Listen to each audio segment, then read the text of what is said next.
ọma m ji eme ọnụ.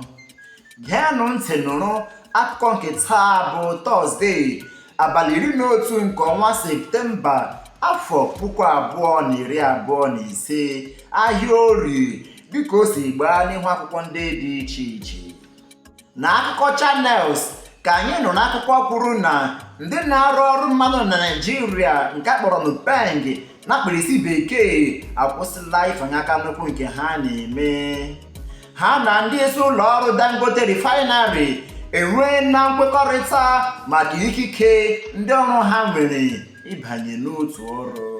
N'otu akwụkwọ Channels ahụ kwa, anyị nụrụ na gọọmenti steeti Lagos ekwupụtala atụmatụ ịkwatu ụlọ ndị a rụrụ n'ụzọ iwu na-akwadoghị n'okpuru ụdọ ọkụ eletrik high tension n'ime obodo Makoko dị na Yaba.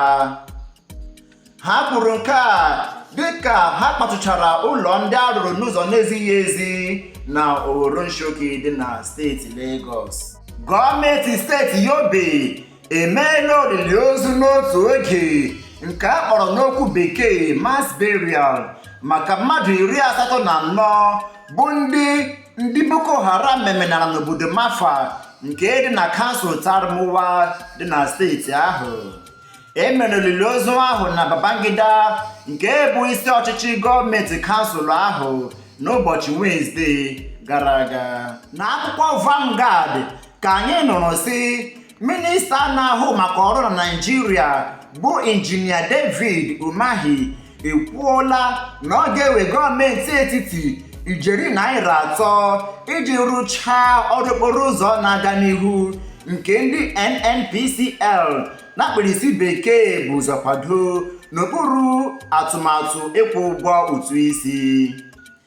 NNPCL kwụsịrị inye ego maka ọrụ dị otu ahụ malite n'ụbọchị mbụ nke ọnwa Ọgọst n'afọ a.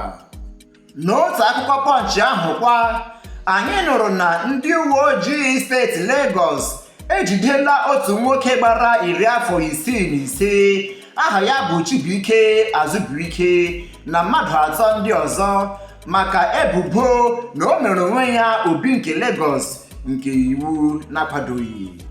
Vanguard anyị nụrụ na minista na-ahụ maka ọrụ David Umahi adọọla ndị njem na ndị ọkwọ ụgbọala niile n'aka na ntị ka ha zere idobe ụgbọala ha n'okporo ụzọ nakwa n'elu akwa mmiri. O kwuru nke a na Wenezdee mgbe ya na ndị nta akụkọ na-elegharị anya na Kata Bridge dị na steeti Lagos.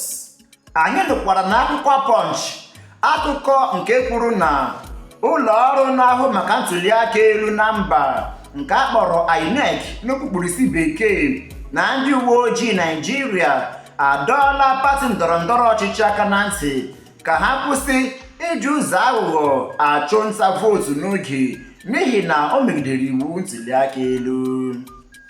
Onye isi oche INEC Mahmood Yakubu kwuru na ọ dị mwute na ndị pati amalitela iji ụzọ aghụghọ na-achụ nta vootu n'agbanyeghị na iwu INEC kwuru na ịchụ nta vootu ga-ebido naanị ma ọfọ mkpụrụ ụbọchị 150 tupu ebido ntụliaka njem ọnụ. Otu a ka ọha m n'ọnụ n'akụkọ nke taa bụ Tọzdee abalị 11 nke ọnwa Septemba afọ 2025 dịka o si gbaa n'ihu akwụkwọ ndị dị iche iche. Ụbọchị mara anyị niile mma. Ndewonu.